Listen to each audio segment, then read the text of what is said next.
नमस्कार दोस्तों, मैं हूं जितेंद्र दीक्षित और मेरे इस नए YouTube चैनल जितेंद्र दीक्षित क्रॉनिकल्स पर आपका स्वागत है। आप मेरे एक और YouTube चैनल जितेंद्र दीक्षित स्टोरीज को देखते होंगे। उस चैनल पर मैं पॉलिटिकल कमेंट्री करूंगा, राजनीति से जुड़ी खबरों पर चर्चा करूंगा। लेकिन ये YouTube चैनल मैंने खास करके अपराध से जुड़े किस्से कहानियों के लिए बनाया है। इसमें कुछ ऐसी कहानियां होंगी जो बतौर क्राइम रिपोर्टर मैंने खुद कवर की। कई नए अपराध के मामलों पर चर्चा होगी और मुंबई अंडरवर्ल्ड से जुड़ी कई स्टोरीज हैं जो अब तक लोगों के सामने नहीं आई, लेकिन काफी दिलचस्प हैं। तो मेरी कोशिश होगी कि इस प्लेटफॉर्म के जरिए वो मैं आप तक पहुंचा सकूं। तो आज की कहानी की शुरुआत करते हैं। वक्त दिवाली का है और सभी दिवाली की तैयारियों में मशगूल हैं। और दिवाली की तैयारी दो युवकों ने भी की। कॉलेज जाने वाले दो लड़के थे, उन्होंने भी तैयारी शुरू की और वो अपनी दिवाली को हैप्पी दिवाली मनाना चाहते थे किसी से वसूली करके। और वो किसी कौन था? वो किसी था मुकेश अंबानी, भारत के सबसे अमीर आदमियों में से एक, भारत क्या कहें दुनिया के सबसे अमीर आदमियों में से एक, और प्रधानमंत्री नरेंद्र मोदी के दोस्त। तो ये दोनों ही शख्स एक दूसरे को जानते नहीं हैं और दोनों के मामले अलग अलग हैं, लेकिन दोनों का मकसद एक ही था। तो होता यह है कि 27 अक्टूबर को, यानी कि पिछले महीने ही, मुकेश अंबानी के जो सिक्योरिटी के इंचार्ज हैं देवेंद्र मुंशी, वो पहुंचते हैं गांवदेवी पुलिस स्टेशन। गांवदेवी पुलिस स्टेशन के ज्यूरिसडिक्शन में ही एंटीलिया इमारत आती है जो कि मुकेश अंबानी का घर है। और ये शिकायत दर्ज कराते हैं कि इनको एक ईमेल आया है जिसमें कि 20 करोड़ रुपए की फिरौती मांगी गई है और धमकी दी गई है कि अगर मुकेश अंबानी ने यह रकम नहीं दी तो फिर उनको शूट कर दिया जाएगा। अच्छा, पुलिस अब इस मामले पर कुछ आगे कदम बढ़ाती इससे पहले ही अगले दिन एक और ईमेल आ जाता है। जिस शख्स ने यह ईमेल भेजा था उसको लगता है कि मुकेश अंबानी से 20 करोड़ रुपए मांगना तो काफी कम है, एक सागर में से एक बूंद निकालने के जैसा होगा। अरबों के मालिक हैं मुकेश अंबानी, तो बूंद के बदले मग्गा क्यों ना निकाल लिया जाए। तो फिर वो अगला ईमेल भेजता है एक जीरो एक्स्ट्रा ऐड करके और कहता है कि 200 करोड़ रुपए की उगाही करनी है, 200 करोड़ रुपए दीजिए। और फिर से वही जान से मारने की धमकी देता है। फिर उसके बाद उसको लगता है कि नहीं, 200 करोड़ भी कम है, सागर से अगर पैसा निकालना ही है तो मग्गे भर पानी क्यों निकाला जाए, बाल्टी भर के निकालते हैं। तो फिर वो रकम सीधे दुगुनी कर देता है और 400 करोड़ रुपए मांगते हुए ईमेल भेजता है। और इस तरह से वो कुल 5 ईमेल मुकेश अंबानी को धमकाने वाले भेजता है और हर बार रकम बढ़ाता है। साथ में फॉलोअप भी करते रहता है कि मेरे पिछले ईमेल पर आपने कोई एक्शन नहीं लिया, आपने पैसा नहीं पहुंचाया, तो अब आपकी खैर नहीं, और हमारे पास इंडिया के बेस्ट शार्प शूटर हैं जो आपको खत्म कर देंगे। तो ये 5 ईमेल आते हैं। मुंबई पुलिस अपनी जांच भी शुरू कर देती है। और इस बीच होता यह है कि अंबानी को धमकी आई है, ऐसी खबरें तमाम अखबारों में और टीवी चैनल्स में चलने लग जाती हैं। तो इन खबरों को पढ़कर एक और युवक को आइडिया आता है कि अंबानी को धमका के तो मैं भी पैसे कमा सकता हूं, मैं भी मालामाल हो सकता हूं। तो एक 6वां ईमेल भी पहुंचता है अंबानी के पास और उसमें मांग की जाती है 500 करोड़ रुपए की।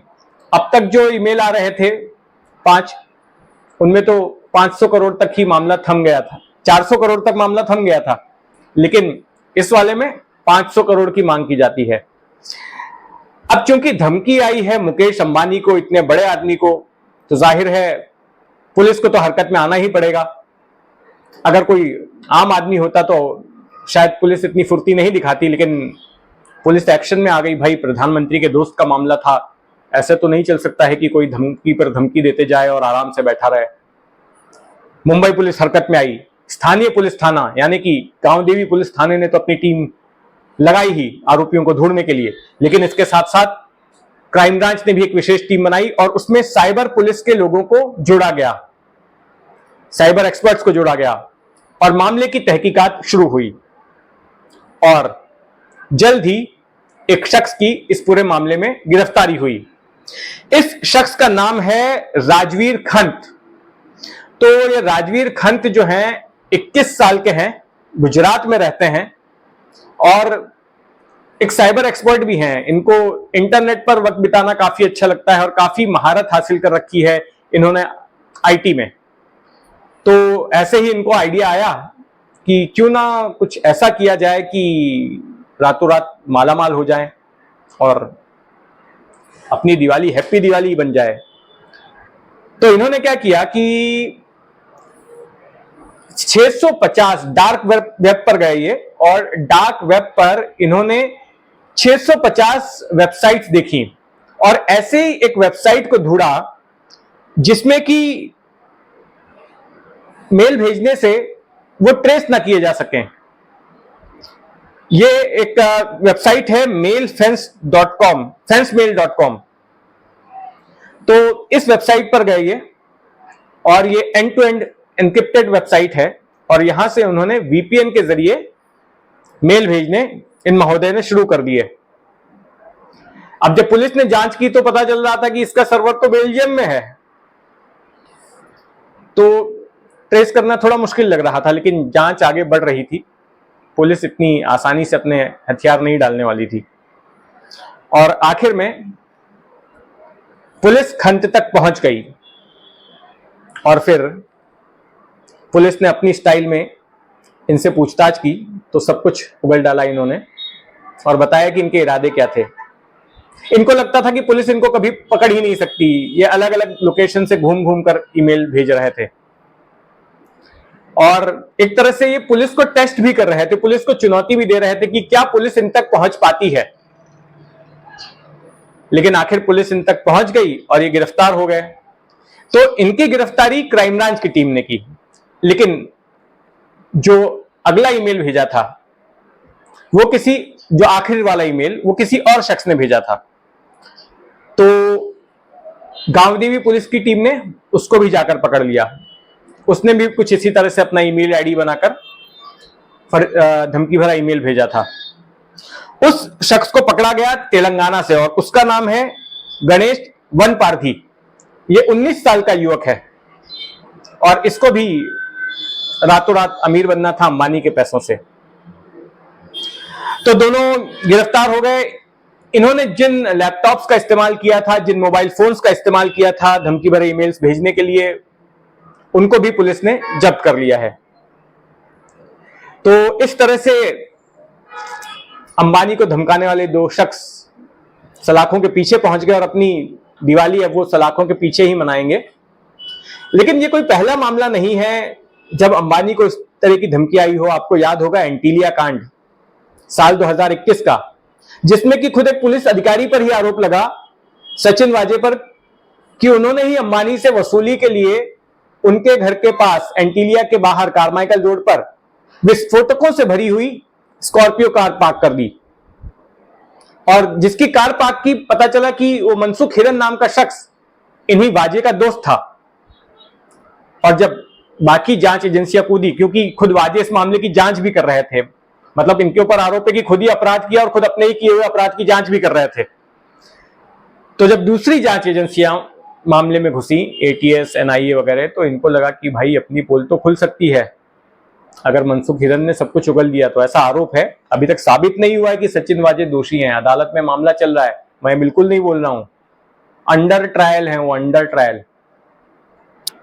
तो फिर आरोप लगा कि इन्होंने अपने एक पुराने बॉस, एनकाउंटर स्पेशलिस्ट जिनका नाम प्रदीप शर्मा है, उनकी मदद से मनसुख हिरन को ठिकाने लगा दिया। इस मामले में प्रदीप शर्मा की भी गिरफ्तारी हुई, एनआईए ने उनको गिरफ्तार किया और काफी महीनों तक वो जेल में रहे और अब जमानत पर जेल से बाहर आए हैं। लेकिन सचिन वाजे अभी भी जेल में ही हैं। ये मामला था धमकाने का अंबानी को। इससे पहले भी मेरे ख्याल से 2008-9 में इंडियन मुजाहिदीन की ओर से भी धमकी दी गई थी अंबानी को, और जिसमें यह कहा गया था कि अंबानी ने वक्फ की जमीन पर अपना घर बनाया है, जो एंटीलिया इमारत है उसको बनाया है, और इसलिए वो उनके निशाने पर हैं। तो तब भी ऐसी धमकी आई थी। तो कुल मिलाकर अंबानी को बार बार धमकी मिलती रहती है, और कई ऐसे लोग हैं जो ये सोचते हैं कि उनकी जो अथाह संपत्ति है उसका कुछ अंश उनको भी मिल जाए, और इसके लिए वो गैर कानूनी तरीका अपनाते हैं। तो ये कहानी कैसी लगी आपको? मुझे इंतजार रहेगा आपके कमेंट्स का, आपकी टिप्पणियों का। तो नीचे कमेंट बॉक्स में टिप्पणी जरूर करें, और मेरी आपसे गुजारिश है कि इस चैनल को सब्सक्राइब करें और बेल आइकन पर क्लिक करें, ताकि जब भी मैं कुछ नई कहानी इसमें डालूं तो आपको उसके बारे में जानकारी मिलती रहे और हम एक दूसरे के संपर्क में रहें। धन्यवाद।